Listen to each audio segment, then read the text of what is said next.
This is 365 Sports, powered by Sikkim365.com.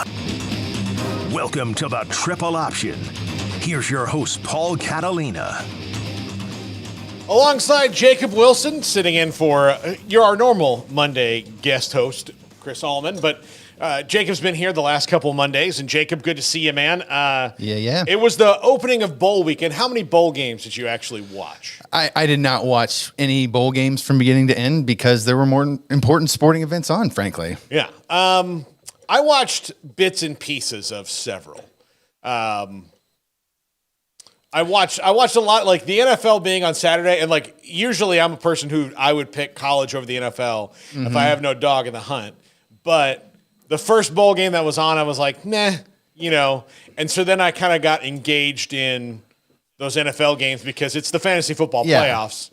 And that's what I meant by more important, because I actually have a lot of money that I can stand to win this year. Yeah. So you are in the playoffs in the league that you and I are in together. And that trophy that sits right up here could be yours, and because it's not going to be mine anymore. I got to relax this week because I had a bye, which felt really nice. Yeah. So, but yeah, that kind of took up some of my time, and I had no one playing on Saturday in one of my leagues. None of them.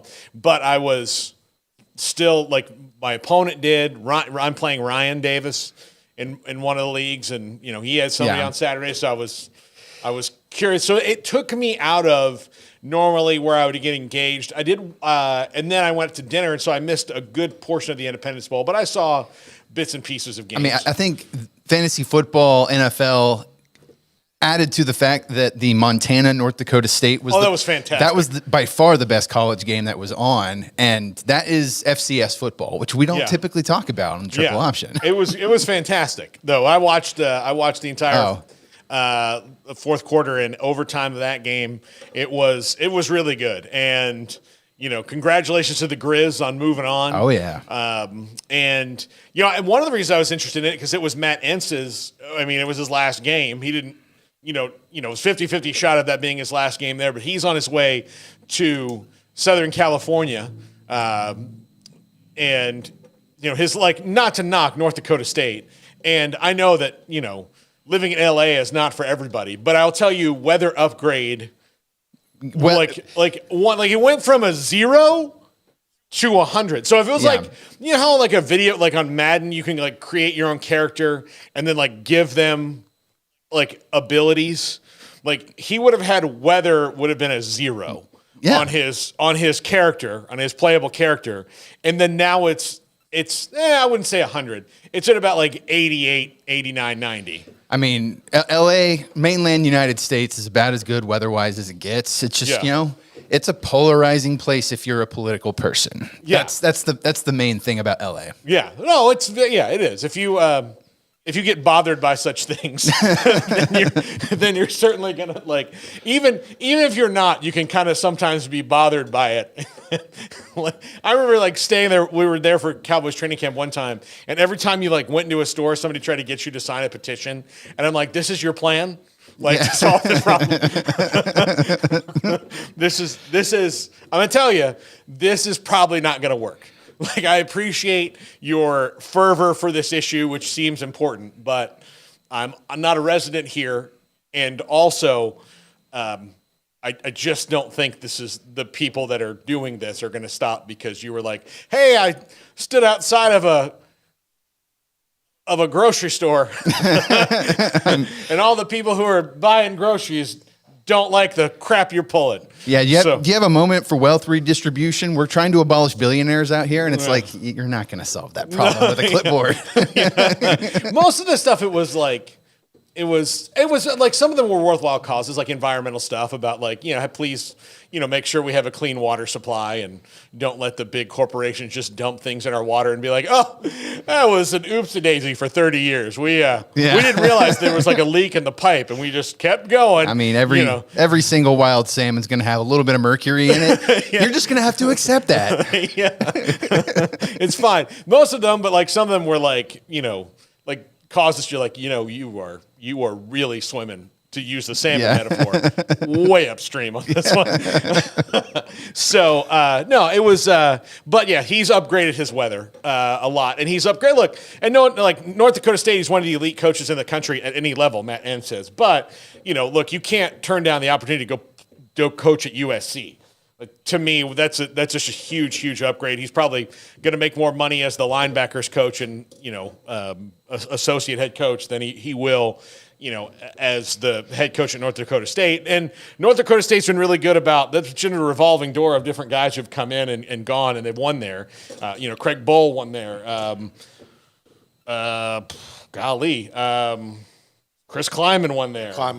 Chris Kleiman won there. So, but that was interesting to me to watch Matt Ensign his last game, like pull it all the way to the end, and then 2-point conversion was what was the difference. And that is what I do. Like, I don't like the trading 2-point conversions thing about the new overtime rule. That to me is not as exciting. But I do like them making you go for 2 in the second overtime rule. That one I like. Yeah, it's just an attempt to make games a little shorter and not have to wear these players out with too much football. But at the same time, it's way more exciting the way that it used to be. Yeah, it was like that 7 overtime A&M LSU game. That did it. That was the one that killed it. But it was still fantastic. Mm-hmm. No, it was not.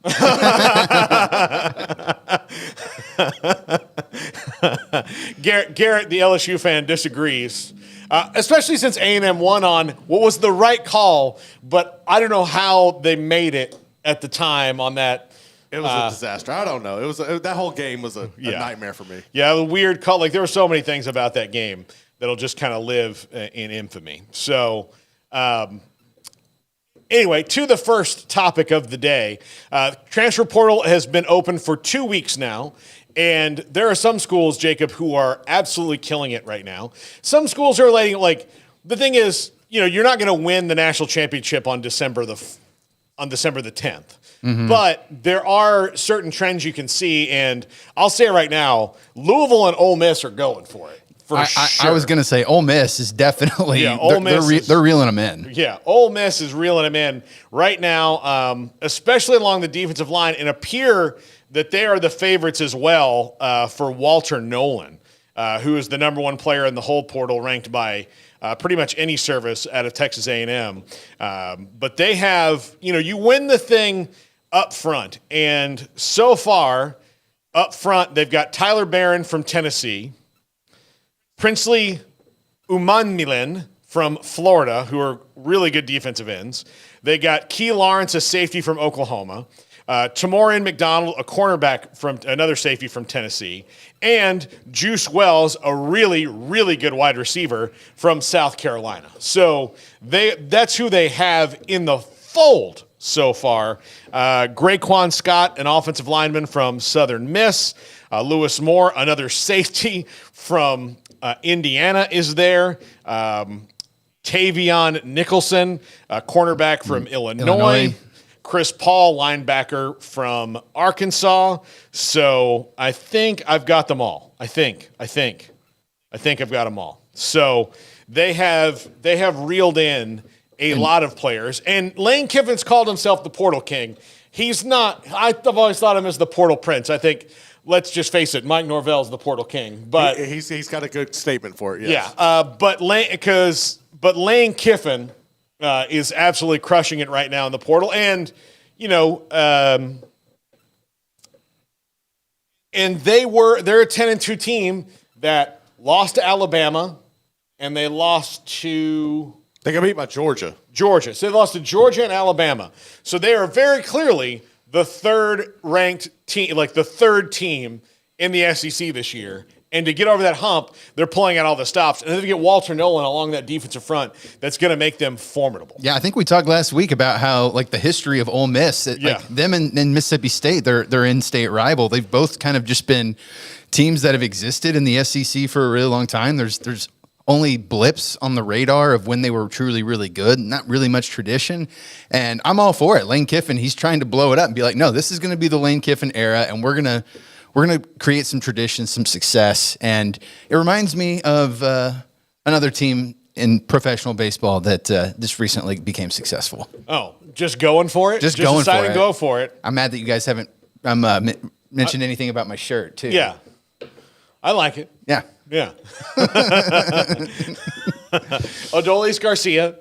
Yeah. Yelling in exuberant joy. And it's an Almost Friday t-shirt. Mm-hmm. So there you go. Well, but yeah, no, they're certainly just pulling out all the stops. And, Lane Kiffin's been that guy who he has gotten some big wins, but he's never gotten two in the same year, right? Since Ole Miss is behind Alabama, then behind Georgia. Until this year, they were really behind LSU, and that could be a constant jockeying for position. Now, if you look, the teams that are in the New Year's Six haven't really done anything yet. LSU, surprisingly, hasn't really done anything yet, but there's still a lot of time left in this. But to me, Ole Miss and Louisville and the amount of transfer commits that they've gotten, not to mention Texas Tech up there as well, it's been a flurry of things. Absolutely. I mean, you mentioned Louisville, but Colorado is actually kind of doing a repeat of what they did last year. Mm-hmm. And, just got to hope that instead of 4 wins, it becomes 6 or 7. Yeah. Colorado already has 15 transfer commits, which shouldn't be surprising at all. But especially given what they needed to do along the offensive line, they've gotten 5 offensive linemen, and they needed – how many offensive linemen, Garrett, did they need? I believe 5. At least 5. And some depth. But, yes, they needed a whole new offensive line because the one last year got their very stellar quarterback injured. Yeah. I mean, Shedeur, after the initial flash, he was just all of a sudden running for his life week in and week out. Yeah. And, the initial flash also was against teams like when you started playing teams with good defenses, not even great defenses, but good defenses, it was just – you get a plus pass rusher going in there, like he just unchecked to the quarterback. But they also, they've picked up many more, much more than that. But yeah, they are absolutely killing it in the portal right now. As far as and all guys who these are higher ranked and more accomplished players than they had in the portal for the most part a year ago. Now, there's some guys like Walter Taylor and Destin Wade are both quarterbacks from Vanderbilt and Kentucky. Neither of them have really played. Destin Wade comes with his twin brother, who's a linebacker, Keaton Wade. I think that is a package deal. It's fun for them, but Destin Wade hasn't played yet. They've got to develop a quarterback behind Shedeur to play, so they'll have a couple of that. Cordell Russell, that's at TCU. Not anybody who's he has the potential to be a dog. He has potential though, but he's he's an interesting player because if you get him out in space, he could take the top off. Yeah, he's really remarkable. He can go up and grab any contested catch. It's just a matter of getting the separation for him. But if him going to Colorado, I'd be real intrigued to see what he could do there. Well, look, Will Shepard for Vanderbilt, their wide receiver, is a really good player as well. So that's something to add there to Travis Hunter and some of the other guys that they have skill position-wise. TCU we can talk about in a second, but I do want to get back to Louisville, whose first big commit was Tyler Shuck, who they're going to have to keep healthy. And I would not be surprised to see them add another person. But Don Chaney Jr. from Miami, wide receivers Ja'Cory Brooks of Alabama and Colin Lacey of South Alabama. A couple of tight ends, better along the offensive line. Thor Griffith, a defensive lineman from Harvard, who was somebody who was well thought of in the portal, moving up a level. And those are the guys I really like. I like the ones. Baylor got DeQuan Finn this weekend from Toledo. I like the dudes who not Ja'Cory Brooks at Alabama was good and he wasn't, but he has a lot of potential. Like those are the guys that are kind of intriguing to me, but the ones who are really intriguing to me are the DeQuan Finns or the Thor Griffiths of the world who are moving up a level and have proven that maybe the competition they were playing against wasn't quite up to their standards. Yeah, I was pretty excited about DeQuan Finn because this time last week I was feeling pretty sour and negative about Baylor football as a whole. And then they finally went out and did something. And I just said, okay, let's see what keeps happening now. Yeah, absolutely. So those are the guys. I like the FCS guys. What is Harvard considered FCS? I don't know if that's FCS or if that's like the Ivy League. Ivy League's kind of its own thing. Yeah, it's weird. Yeah, so the Ivy League, they're even too good to play against major Division I football. They're just that elite. They're so much better than us because they're just Ivy League. Yeah. So, but they from the Ivy League, actually another guy, Joey Slackman from Penn, went to Florida, big defensive lineman. So, it's going to be interesting to see, how those things affect. But I do like, Colin Lacey from South Alabama had a huge year. If you want to go back and watch the Oklahoma State game, you'll see him in that one. But he had a huge year. He's going to Louisville. And Jeff Brom, look, he's not messing around. I think if I'm Jeff Brom, there's a lot of things I see. This might be just me being a Florida State fan, but the way that Florida State beat them in that game without their quarterback, and towards the end of it, it didn't even feel that close that it was, that it was just 16-6 was the score. But you've got to feel to get over the hump in this league, you got to be super aggressive because Florida State was way more talented than they were. Yeah, I mean, Jeff Brom, he coached a Louisville team way above its talent level all season long. Yeah. So if he can get talent to match that, his coaching ability, watch out for Louisville because look, Jack Plummer was a bus driver all year long, and they went 10-2. It was a very impressive season. Yeah, or I guess 10-3, but 10-2 in the regular season and lost in the title game to FSU. But yeah, I'm sure if you're sitting there going, okay, well, where are we talent deficient compared to the team that won this league that's 3 games better than us? Like, okay, got to go get playmakers at wide receiver. I've got to go get a better quarterback. And Tyler Shuck is better than Jack Plummer, except for the fact that Jack Plummer was a healthier guy than Tyler Shuck. That was what I was going to ask you, is how much of an upgrade is Shuck over Plummer? Because to me, they're about the same player, but Shuck is more turnover prone. Shuck is more mobile, that's for sure. Slightly. Yeah. Yeah. So I think Shuck is better, but again, but also turnovers and injuries. So the best ability is availability. I mean, it's a higher with Shuck. It's a higher ceiling, but a much lower floor. I think. Yeah. So I would not be surprised to see them get somebody else in there. The Cameron Ward, DJU, whatever's going to happen, where who goes to where. Scenario is probably going to affect that as well because I think DJU is still in the water for Louisville. And look, if you're Louisville and banking on Tyler Shuck making it through 12 regular season games, I think you're kind of crazy. Yeah, good luck with that. Yeah, it's not happened. It hasn't happened yet. Yeah, I mean, can I give an honorable mention on who's killing it? How about South Carolina? As much as I don't necessarily want to prop up an SEC team, it's South Carolina. They haven't been propped up much, and I mean them going out and getting Raheem Sanders and Kyle Kennard. I think those were 2 really big additions to a team that really needs it.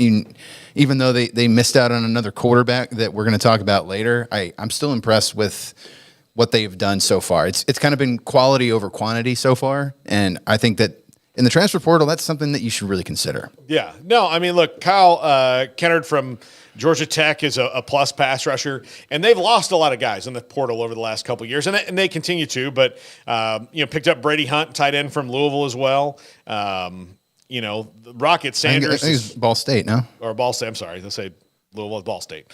Sorry, they're all Cardinals. They're all Cardinals. Come up with an original name. Yeah. But yeah, I mean they've done very, very well. They got a running back from South Carolina State who's moving up to pair with Rocket Sanders, an edge rusher from Pitt. Yeah, they're doing well. Jade McGowan from Vanderbilt. Yeah, this is a nice little transfer portal class. And for Shane Beamer, but you do see Kentucky's done really well, I think. Although a lot of that's on potential if you're talking about Brock Vandegrift and Raymond Cottrell, who are both unproven. But Jamori Macklin was a great get for them out of North Texas. So yeah, another as of right now, quality over quantity transfer portal class. Yeah. So there are a bunch of schools that just have not Alabama hasn't added anybody; they've just lost people. But they also don't have to worry about recruiting because they just rule at it. Yeah, but they also will pick up, Alabama and Georgia when this thing is all said and done will get who they want. Exactly. Out of the portal. And there's still more waves of this. Like most of the commitments are going to come after the holidays anyway, and can go into January. So, and then, some places are just waiting. Like, okay, if you're Florida State and Miami, right now you're kind of waiting on, you're not kind of waiting, you're totally waiting on Cam Ward, because he's going to dictate the rest of your transfer portal strategy. Because if you don't get Cam Ward, then you got to get another quarterback, and then you got to get that quarterback in. They both had multiple quarterbacks in for visits. Miami has gotten a couple people out of the portal, but not a lot. Yeah, it's just a matter of time. They're hibernating. Oh, yeah. They're hibernating bears, just waiting to actually dip their pen in that portal ink. Yeah, absolutely. So they'll get there, but once the quarterback thing falls for, especially like USC, for FSU, for Miami, then you're going to see. Probably more of a flurry of things. I know that USC will probably get a pretty good quarterback from this portal, but I would really like to see what Lincoln Riley can do with a guy that we don't already know as one of the best quarterbacks in the country, because he's literally had, like, Kyler Murray fell into his lap. He had Baker Mayfield when he started. Jalen Hurts. Like, he's just had so many guys fall into his lap. And Caleb Williams following him from Oklahoma. Yeah, he recruited Caleb Williams. He recruited him, but yeah, he was able to launch that USC revival with what we knew was an eventual Heisman Trophy winner. Yeah, they've picked up safety. Two guys from Oregon State, in Achille Arnold, a safety, and Easton Mascarenas Arnold. Those guys are both on their way from Oregon State, but that's Nate Clifton from Vanderbilt, defensive lineman. They've him and Hank Pepper, a long snapper from Michigan State. So they're there in the portal at USC, but they're not, like, again, they're waiting for Will Howard seems like he's trending there, which is really interesting to me. And look, Malachi Nelson, their 5-star quarterback from a year ago, and we're going to talk about this in regards to him and Dante Moore in the third segment of the show. He's in the portal now. That's an interesting one. I think Malik Murphy would be an interesting one to go to USC too. Yeah. So, it's going to be. We'll see. We'll see where they get down the road. And Malik Murphy, I know, visited Baylor, but that's not going to happen now because DeQuan Finn's committed. Well, he didn't visit Baylor. He was going to visit, but he didn't show up on Sunday. They had rescheduled. Then Finn committed, so he's probably not coming here. Okay, yeah. So he never scheduled, didn't show up. It was like a reschedule type of thing. Yeah. Well, I didn't think that was ever going to happen anyway. Did he go to Duke? I don't know on that. I just know that he was going to come to Baylor on Saturday, and he had to reschedule for something, and you know how that works. Yeah. Had to reschedule because they were about to get another guy.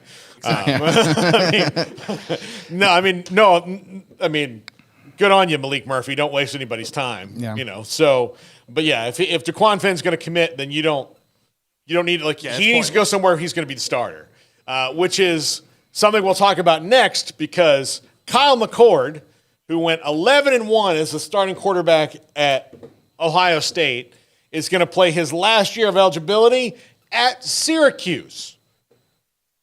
Now, this is not a guy who went 7-5 at Ohio State.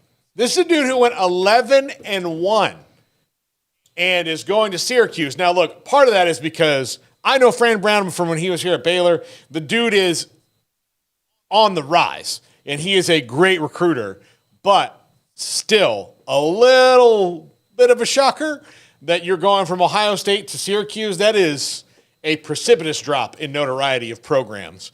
We will talk about that next. This is the Triple Option on 365 Sports. If your business is like most, you need things done quickly.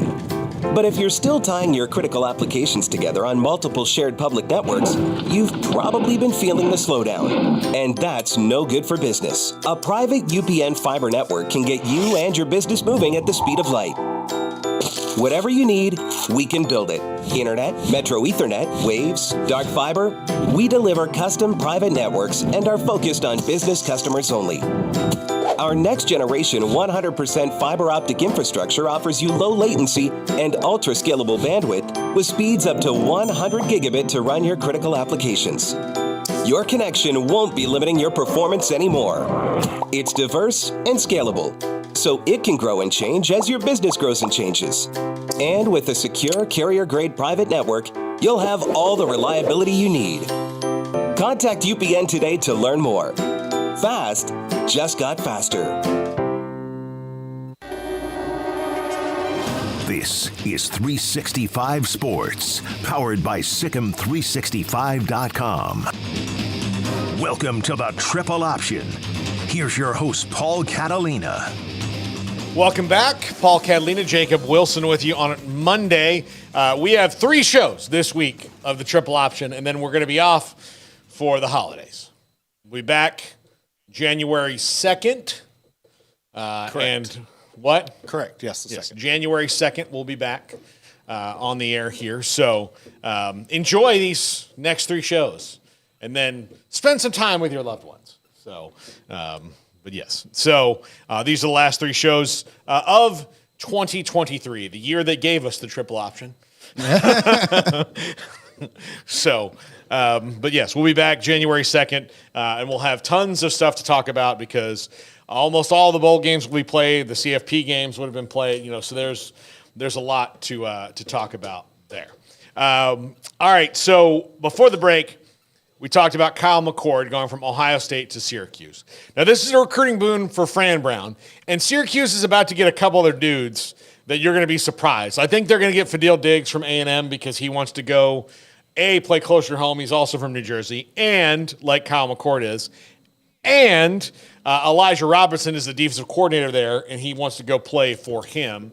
That was a huge loss for A&M. I think if they keep Elijah Robinson, then they probably have both Walter Nolan and Fadil Diggs still there. But and Walter Nolan is now just going to go cash in, likely at Ole Miss. But you never know. Somebody could come in at the 11th hour and go like, oh, you think that's real money? Here's real money. I'm surprised it was not Texas A&M, to be quite honest with you. But that is what it is. But Kyle McCord from Ohio State to Syracuse. Now, when you look around, Jacob, at the places where he could go and definitely start, which for him, he's got a year left of eligibility. Where is he going to definitely start? That he's also you have to, there's a Venn diagram here. You have to like the coach and like the place and know you're going to definitely start. And they have to be interested in you as well. So I'm not sure how many places he visited. Syracuse checks those boxes. I'll say that. They check all those boxes. So, and look, who's to say that they won't be better with him there?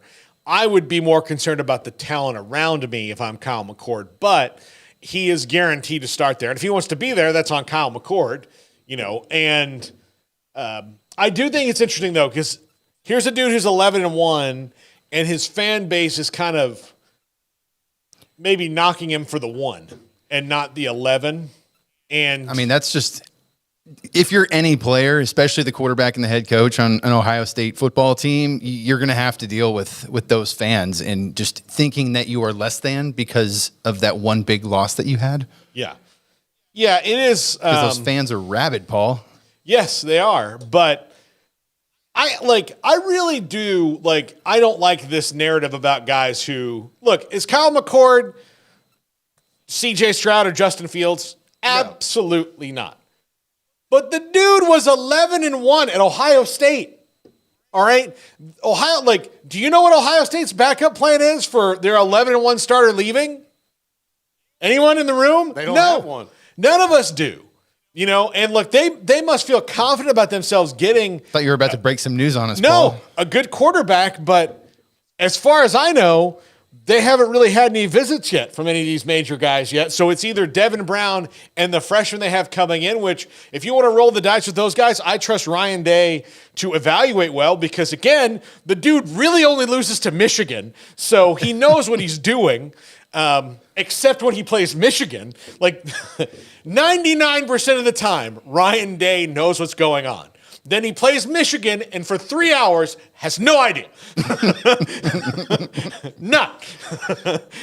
So I think that you maybe need to give that guy a little bit more credit than he sometimes gets. Yeah, and it is funny how he looks like a completely inept coach on that weekend against Michigan as compared to the rest of the league. But like, he also is coaching at a time where Michigan football is maybe the best that they have ever been. Yeah, I mean, like, it's the best they've been in 25 years. Like, so in a quarter century, since Charles Woodson and Tom Brady and Brian Griese and guys like that played at Michigan, since then, this is the best they've been. So sometimes you're just not lucky about when you exist. Yeah, and that's the point that I was trying to make. You're right. Because, and look, Urban Meyer, like, pushed Ohio State, and Jim Tressel both pushed Ohio State far beyond Michigan in those back-to-back tenures. I'm not saying that, but, like, you're also helped by the fact that Michigan was totally inept. Eventually, sometimes your competition figures it out, and then that's not so much on you as it is, like, other people are good at this too. You know, and sometimes they happen to be Michigan men like Jim Harbaugh. And, like, how in the world are you supposed to predict, if you're the rest of the Big Ten, that a guy who's an alum of your university, who's playing in Super Bowls as a coach in the NFL, is going to run afoul of his GM and then decide, you know what, I'm just going to go back to my alma mater. Go back to my alma mater. I'll make more money than I was making, and I'll do that. Like, that's something that doesn't happen. You don't, like, coaches don't go, they go NFL to college when they fail in the NFL. They don't go NFL to college when they're winning in the NFL. Like, that just doesn't happen. I mean, how many guys returned, like, regardless of their circumstances of how they became unemployed, how many guys go to their alma mater and succeed? It doesn't happen very tough. often. I mean, like, for every Jim Harbaugh, there's 20 Scott Frosts. And Cliff Kingsbury's? Yeah. I mean, there's guys like that. So, although no one is quite that good looking. I'll just put that out there. That's the reason he got hired by the Arizona Cardinals, Paul. You think so? Like, he just walked in and he was like, what's up? Yeah, he charmed him, but that's beside the point. Your female fan base is just going to shoot through the roof. And like, there's a guy at his home, like, damn, Cardinals suck. Yeah. Can't run the ball, can't stop anybody. And his wife's like, I don't know. I think I kind of enjoy these games now. So my wife is from Arizona, and I kept her out of Arizona during his tenure in the NFL. Yeah, good plan. Good plan. I liked his. He had the best, to me, retreat out of getting fired in a situation ever. It's like, I'm going to Singapore. Peace. Yeah, I'm gonna go live the Hangover Part 2. Yeah, I'm gonna go there. But Kyle McCord going to Syracuse is interesting. Look, and they've added some other pieces through the portal that are, you know, like, they've added up, Yazid Haynes from Georgia, wide receiver. They've added linebacker James Hurd from West Virginia, who's a good player. So those are the two, like, Jackson Meeks, also from Georgia, wide receiver. So they're getting some players. They're getting some guys in who are more talented and more highly recruited than what they were getting before. But still, to me, like, you're an 11-1, like, quarterback, and not an 11 quarterback in the G5. You're 11 in the P5 in one of the premier programs. How he's even on the market just blows my mind. It does, but I think too, like, to see him go through this process and wind up at Syracuse kind of makes me wonder about him a little bit too. Like, what is it behind the scenes that isn't clicking, that are making some of these programs he visited not interested, right? Like what was it that ultimately pushed him out of Ohio State? Because he's super talented. I think you bring up the record there, 11-1, but the numbers he put up, like with the playmakers they had available, I think doesn't compute. Like, they should have been putting up some ridiculous numbers. That's a good point. A lot of those wins were Jim Knowles and that defense just finally putting it to, because go back to a couple of years ago, right? Like, that was the big deal. Ohio State was putting up numbers, but the defense wasn't working. Now it's kind of the opposite with McCord. My thing is, like, what's he going to be able to do once he gets up into Syracuse? I think we're going to learn a lot about him individually, but also, like, stylistically. Like, how good truly were you, or was it the playmakers around you? Can you adapt? That's what I'm going to be interested to see in Syracuse, and you get to play in a dome in the cold. Yeah, this is certainly going to be a test. And look, the schedule he will play next year at Syracuse. Let me get these side by side here so I can tell you, but. His schedule will not be as hard as the one Ohio State's going to play either. I mean, that's just that's just the reality of what the ACC is right now. So Syracuse next year, his toughest game is, look, here are the first four are Ohio, Army, Holy Cross, and UConn. The first three, I don't know when the other ones are, but they play UConn, Boston College, Cal, NC State will be tough. Pitt, we don't know. Georgia Tech appears on the way up. Miami, we'll see. Stanford and Virginia Tech. So he's not going to play the schedule that Ohio State's going to play that next year, which we already know includes Michigan.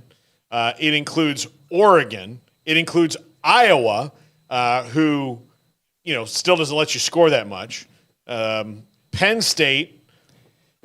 And we'll throw in Nebraska for good measure because I think they'll be better next year. So he's got a tough.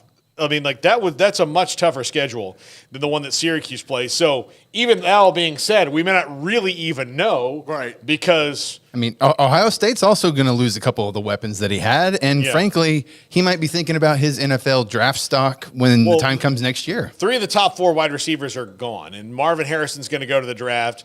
Emeka Ibuka is probably going to go to the draft, and Julian Fleming, who is the 4th wide receiver, has transferred somewhere else. I'm blanking right now, but he committed over the weekend. So the reason Kyle McCord didn't go to Nebraska, though, and I thought that was a good fit, but that would be a great fit. But that's because they're probably in 2 days about to sign Dylan Raiola. Yes. And so they'll worry about the transfer veteran starter once Raiola's ink is dry. Yeah. But that's going to be all their quarterback focus right now is getting the 5-star number 1 quarterback legacy at your program in the fold. That's a big deal. Like his uncle is the offensive line coach. His dad was a fantastic player for them as well. Sometimes when the legacy, is a 5-star QB, you kind of have to pull out all the stops. Yeah. Yeah. It's, I like you just said, and you mentioned it last week, Matt Rule might not be the guy that wants to go after the big name transfer portal guy, but hey, they've got a lot to be excited for from what's going to be a freshman. Yeah. He won here with Charlie Brewer at quarterback. And remarkable. Yeah. Yes. Yeah, he did. They won, and he wasn't here long enough for us to see him go all in for what would have been like a big recruiting class if he was here for a long time. So, but he's going for it at Nebraska because right now the NFL's not calling him. Nebraska's paying him a ton of money, and they and look, that's where he is now. So that the NFL itch was scratched. They're not going to call him for a while because it went so poorly. Although I will give you the opinion that that was not his fault. I think the fans would agree, considering nobody was there yesterday. Yeah, that was more the owner's fault. But I digress. But yeah, he's at Nebraska. He's at Nebraska for the long haul, as long as they'll have him, as long as he continues to improve the program, and he's the perfect right guy for that job. But yeah, so now he can go. Now, if you have the resources of Nebraska, you can go okay. And this probably allowed him to cut in line maybe a little bit faster because he might have had to wait a couple more cycles and prove that he could win. But if you've got a kid who's grown up wearing Nebraska clothes his whole life and happens to be the best quarterback available in high school in the country, maybe you can skip the line more than you would have before because he has an affinity for your program. It's one thing that tradition will do for you. Yes, it will. Absolutely. We're going to take a break. When we come back, what is the value of a freshman quarterback now? If you don't play them or don't play them all the time because the transfer portal exists, the two of the top 4 quarterbacks from last year are in the portal in Malachi Nelson and Dante Moore. So those guys are in the portal, and one of them played, one of them did not play. We'll talk about that next. This is the Triple Option on 365 Sports. If your business is like most, you need things done quickly. But if you're still tying your critical applications together on multiple shared public networks, you've probably been feeling the slowdown. And that's no good for business. A private UPN fiber network can get you and your business moving at the speed of light. Whatever you need, we can build it. Internet, Metro Ethernet, Waves, dark fiber. We deliver custom private networks and are focused on business customers only. Our next generation 100% fiber optic infrastructure offers you low latency and ultra scalable bandwidth with speeds up to 100 gigabit to run your critical applications. Your connection won't be limiting your performance anymore.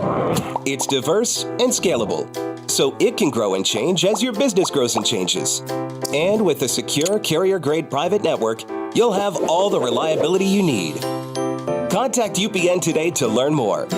Fast just got faster. This is 365 Sports, powered by Sikkim365.com. Welcome to the Triple Option. Here's your host, Paul Catalina. Welcome back to the Triple Option. Paul Catalina and Jacob Wilson. And Jacob, we've talked mostly transfer portal today, and we'll continue to do that because that's kind of the news of the day outside of the bowl games, of which I don't even know how to talk about bowl games anymore. Like, they're not.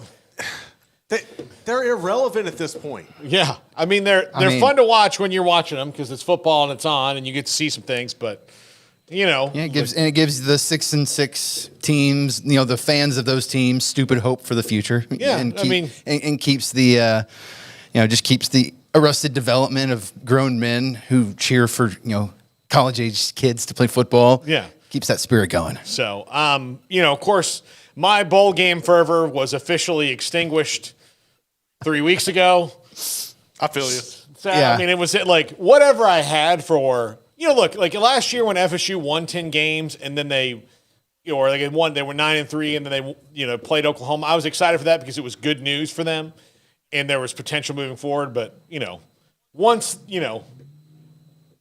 my flame was extinguished this year, it's gone out forever. It's playoff or nothing for me now. Yeah. I mean, I respect that. Trust me. I mean, it's just going to be, you make the 12-team playoff or you don't, and that's fine. You go to work at it the next year, but whatever bowl game you play in, have fun. But I mean, you're not going to the team you're going to watch in every bowl game, especially the better the teams get, is not the team you watched all year. You're watching the spring roster play in the bowl game. And that's what the Orange Bowl is going to be, is yes. Florida State and Georgia's, not even their full spring roster because they won't even have their transfers in or their early signees. So you're going to see part of the spring roster, which is pretty much every spring game. You're seeing a glorified spring game. That's what you're seeing because most of the guys who are going to leave are just not going to be there. It's not worth it to them to be there. Yeah, I think pushing the transfer portal start date just back maybe a month, that might alleviate the very real argument that these bowl games are pointless and worthless. Just because, there's way too many guys that aren't playing with their teams and won't be on the field with their new teams, and it's just it's a shame. It really is. Yeah,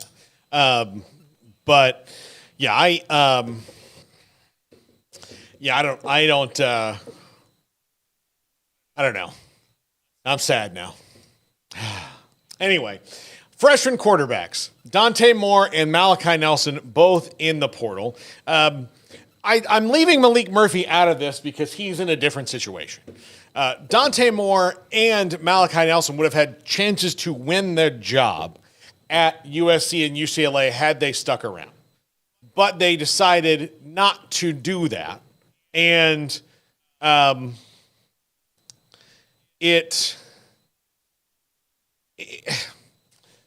it's weird to me, like, what is the value? Because you're going to have to go all in and guarantee money to a freshman quarterback to sign with you, and then he may only be there for a year and never play because he's a true freshman. So Malik Murphy was there for 2 years in Austin. Mm-hmm. He was there for 2 full years. He played a little bit this year. They've got a quarterback in Arch Manning that's coming in behind him. Quinn Ewers is going to stay. He kind of has to go. But Caleb Williams is leaving. The job at USC is open. Yes, they're going to go try to find a transfer because they were 7-5 and maybe don't want to turn that over to a redshirt freshman. Although, if you are Lincoln Riley, the quarterback guru, if Malachi Nelson was really none of this makes sense to me. Dante Moore leaving Chip Kelly makes a little bit more sense because he was in and out of the lineup, and then maybe Chip didn't say, like, this is your job next year. I don't know. But what is the value of going all in on a 4 or 5-star quarterback now if you can just wait a year and go after them again? I don't know. I mean, you're pointing out a huge flaw with the transfer portal in general. I mean, we all know that it's flawed, but you just made a really good point. And I mean, just putting a pin in that. Chip Kelly saying something today about the structure and about college football. Him saying something that I'm like, wow, that was really insightful and intelligent. That goes to show you the state of what's going on in college football today. Yeah, Chip Kelly's all over what should be the future of college football. But I especially like his point about everybody should share that. Like, there shouldn't be conference money; it should just be the money, just one thing, just one big pot. But that I can tell you, there's 34 teams that will not agree to that. Yeah, the ones who made the deal in the first place. But you look at Dante Moore's in the portal after year. Aiden Childs was another one. I mean, he followed his coach to Michigan State.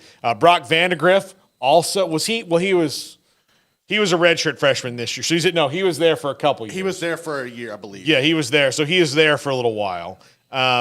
He's in the Brock Vandegrift and Malik Murphy are in that same category. But Aiden Childs wasn't. Aiden Childs, and again, you can maybe give Aiden Childs a bit of a break because Oregon State's. Well, he's going with his former head coach. He's going with his former head coach, and he was on a team that is kind of going to be on an island in terms of their future. Yeah. Yeah, so you get that. But there are, but there's two of those guys in the portal right now. I thought there was one more I wanted to talk about, but I'm scrolling down the list here and getting mostly veteran. Sam Levitt, also Michigan State last year, did not want to play with Jonathan Smith because he didn't get recruited because he's from Oregon. He went to Arizona State, another school that's doing pretty well in the portal, by the way, right now. Yeah, they're loading them up. They're loading. They have to. But yeah, so there are some of those guys that leave after 1 year. So I'm wondering, how do you balance this out? Like, how does this get to where it makes sense? It probably goes back to, and Garrett, you weren't here last week, but we talked about changing the whole calendar and making that's got to happen. But there's one big thing in the way, and it's not a thing that you can just kind of gloss over and be like, they can figure that out later. It's the academic calendar. These guys are, after all, student athletes, and so part of the reason the transfer portal has to open when it does is you have to get finished with your old school and into your new school so you can be there for the spring, Yeah. And I don't know how you change that unless you start giving people special waiver. You have a week to 10-day waiver to get in and register for classes, which sometimes they do. Schools will let you register all up until the 8th day of class or something like that. But even still, you may need to get a waiver so you can really look into this process and then make the postseason make sense. Because the other thing you'd have to do, to me, is you'd have to put the early signing, get rid of the early signing day altogether and just make it back to where it was in February. Or the early signing day has to happen before the season. Yeah, maybe I would probably just put the early signing day back to where it used to be and then fix everything else around it. That way, I think that would probably be easier. I don't know how much early signing, especially with the way coaches are changing now. Yeah.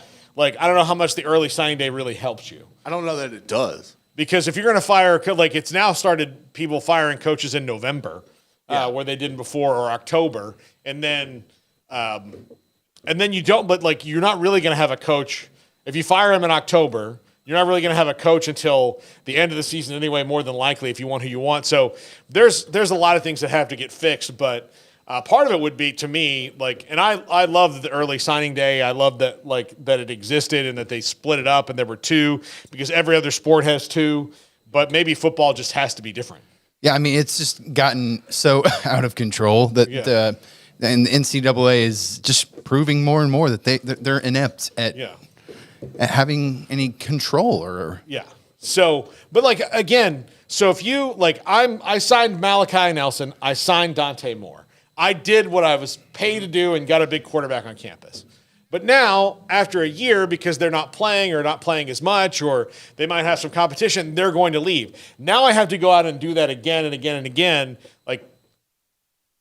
Are we just caught in an never-ending cycle of recruiting I think these we guys? are. I think we are, and it's unfortunate. I mean, do you take the approach, like, because I kind of have, if you look at LSU, right, like LSU did a good job of recruiting Garrett Nussmeier out of Flower Mound Marcus. I think he was a 4-star when he went down to Baton Rouge. And now he's just been sitting there the whole time. So you're in this weird thing where do you recruit a guy that's high and hope that he stays put, and then he sits there and he never develops properly or sees the field because you're constantly bringing in transfers, and he doesn't get the guy that you recruited doesn't get the reps with the first team. I feel like that kind of hinders their development and you're stuck. Whereas now you're in a situation where do you do that, or do you go and get you like a 3-star guy that you're recruiting, let him sit there and then just kind of get an older guy out of the portal? Like, I don't know. There's just different metrics different ways you have to go about recruiting now. But I don't necessarily think that you need to go all out and grab that top guy early on. I think you just need to get somebody in stable that you can work around and then work through the portal with older quarterbacks who have experience, even if it's like a guy coming up from the MAC to a Big 12 or whatever, and kind of navigate it that way. But I don't think that you could just say I'm going to recruit a guy out of high school and hope that he's going to be there for the future anymore. Those days are gone. Well, the other thing you have to start doing, some coaches are going to have to start like betting on the dudes that they recruited. Right. Or like put in like writing, like, and that's another thing. Like that's where you're going to get into these contracts and the schools paying because. I mean, did Texas need Arch Manning? Hell no. Absolutely not. No, they could have.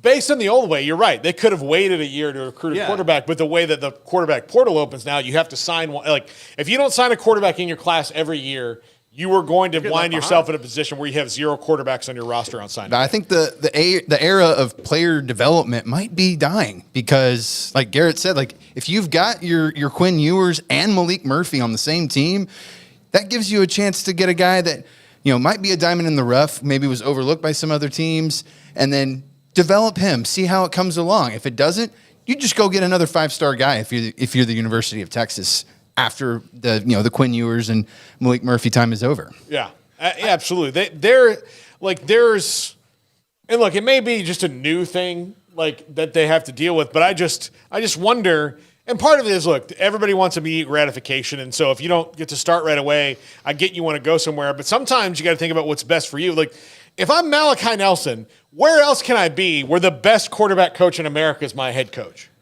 Yeah, I think it's a mistake for him to right now. Yeah. So and the job is open. Yeah. So I don't know what's gone on there, and like, if you're going to bring in a transfer, you're probably telling him like, look, you're a year away, but he's a year away at most everywhere. Then, like, that's the other thing it tells me. Look, if Malachi Nelson doesn't feel like he should compete for the job, and he might wind up being a fantastic college quarterback. We have no idea. But if Lincoln Riley is going to let that guy go, this is part of that. It's like he's decided we're not going to put resources into keeping Malachi Nelson unless he does talk him into coming back, which he still could. But if he's going to let that guy go and he goes into the portal, if I'm a coach, I'll be like, yeah, but I'm like, man, Lincoln didn't want him. And this guy's the best at everybody. What's going on here? So, and Lincoln also needs, like, not that he's on the hot seat, though, but he's got to prove that, they got to win consistently. They got to start winning. Like, he's got to start. I mean, getting a good defense is the biggest thing that USC needs to do. But yeah, I think Lincoln Riley, he should have no problems with getting just about any of these transfer portal quarterbacks. I mean, it would be a hilarious, humongous middle finger if he managed to go out and get Dante Moore, just because, I mean, it's a USC-UCLA rivalry, but there's still enough guys out there, including Will Howard and Malik Murphy, that I'm confident that Lincoln Riley, he's done it so many times already. Go get yourself a fancy transfer portal QB. Yeah, absolutely. I don't know. So it is interesting. And while we're on transfer portal QBs, let me make a plea here to Cam Ward. Cam, I know you're at home, fishing, thinking about what you want to do with your life. You just visited Tallahassee, one of the greatest cities on God's green earth. I can't imagine ancient Rome was better than Tallahassee. I think you know what you want to do. You and I could be friends if you go to Tallahassee. If you go to Miami, look, they can throw all kind of flashy rappers at you like Rick Ross or Uncle Luke or whoever. We've got T-Pain. He'll come out and holler at you, I'm sure. You got Ron DeSantis right there in the Capitol building, right? Yeah. Don't help me. You can come and play for a team that's a proven winner right now. Or you can go to one that's desperately trying to get anything to put together to try to maybe even win just 8 or 9 games in a year. I don't know, Cam. If I were you, I think I know what choice I'd make. I think you'll make the right one. CFP didn't think Florida State was winners. You can prove them wrong, Cam. There you go. That's you the can motivation. prove them wrong. Come in. Mike Norvell, he's the portal king. Not like Mario Cristobal, the portal popper, okay? The jester. Y'all got y'all's money in order. Yeah, everything's fine. The Battle's End will take care of you. Just, do what we all know that you'll do and make the best decision for yourself, which obviously is Tallahassee, Florida. Which I would want a part of my NIL deal. I would want a free ride on Renegade. Like, do you think you could get one of them? I mean, look, you got to. I want to ride on Renegade. I want to throw the spear in the ground. Like, that's part of my deal. Yeah. I think that can be arranged. I like it. But yeah, no, look, and here's the thing. If you're Cam Ward, I'll say this. He wanted a incarnate word, but they've been average to below average at Wazoo. Mm-hmm. And he's been carrying the team. You will certainly carry the team, obviously. The quarterback always does. But the rest of the team will carry you back. I can tell you that right now. That's what can happen. Here's the thing. At Florida State, you're not the savior. You're just a key cog in the machine who will be loved and adored. But it's not going to be like, oh, dear God, Cam, please do this for us. You can rely on a defense, a stellar defense, to help you out. Might even win a Heisman Trophy. Chris Winkie won a Heisman Trophy at Florida State. Yes. Well, I mean, look, Gino Toretta won one in Miami, but we each have our ones. I mean, you're not helping your own case here, Paul. I know I'm just what they're gonna throw out there. But again, I know I'm no Rick Ross. I'm not the boss. I'm not him. But I don't own 700 wing stops like he does. I'm just a lowly podcast host looking at a quarterback and telling him the best decision for you is Florida State University. I'm just saying right now. And if it's not Florida State, it certainly is not Miami. I'd be willing to bet that there are things that Paul will willing to offer you, but just not saying it on his show. Yeah. You got anything you need to go away? You got something you got to... No. I doubt. He seems like a good kid. He probably doesn't have anything he needs to go away. I was thinking something else, but... No, I think if there's something... you mean to make something happen for you, just... take care of something, Yeah. You have enemies, I'll take no. I'll intimidate them. No, I say that. I think it'll be interesting to see where he goes. And if he does go to Miami, that'll be fun to watch until they play Florida State, and then I'll be mad about it. But I do think that's just my impassioned plea to Cam Ward to go to Florida State, because I think him and that offense with the playmakers they'll have should be super, super fun. I mean, you didn't even get down on your knees and beg, so I'm sure that he's had other people. Look, I'm not to that point yet. Like, he goes where he wants to go. That's fine. I ultimately, and I truly mean this, I think people should go where it's going to be happy and not where, again, sometimes, that's the other thing I hope these kids realize. You're going to get money wherever you go, and sometimes the overall dollar figure may not be worth your happiness in that situation. So, that's a whole nother conversation with 2 minutes left, but you do make a good point. Look, if place A is going to pay you $75,000 more than place B, but place B is where you're going to be the happiest, then $75,000 over a lifetime is not really that much money. So. Now, if they're going to pay you $3 million more, then suck it up for a year and take your money and run. But if it comes down to something like that, where you're splitting hairs, which I think for the most part is the case. Right now, we're not talking about, Ohtani money. We're talking well below that. So, cash in while you can for sure, but don't do that at the expense of your own happiness and bliss. So. philosophical Paul here on the Triple Option. Yeah, absolutely. Well, that's going to do it for us, Jacob. Thank you. Yeah. Merry Christmas. Happy New Year. Likewise. We'll see you after the new year. Garrett and I will be on the main show here in an hour. We've got Phil Bennett today. We've got Justin Wells from Inside Texas, Matt Brown from Extra Points, a brilliant dude, Emily Leaker, who covers Syracuse. So hoping maybe could have a surprise guest. Fingers crossed. Fingers crossed. Did you say Phil Bennett? We'll have Phil Bennett at 5. Yeah, we'll have Phil Bennett. But yeah, we don't know about the surprise guest yet. So but yeah, we'll talk about that which later. So plus we'll talk about DeQuan Finn committing to Baylor. We'll talk about Chip Kelly, the Bell brothers from Baylor on their way to Houston. Which is interesting. This is the Triple Option on 365 Sports. If your business is like most, you need things done quickly. But if you're still tying your critical applications together on multiple shared public networks, you've probably been feeling the slowdown. And that's no good for business. A private UPN fiber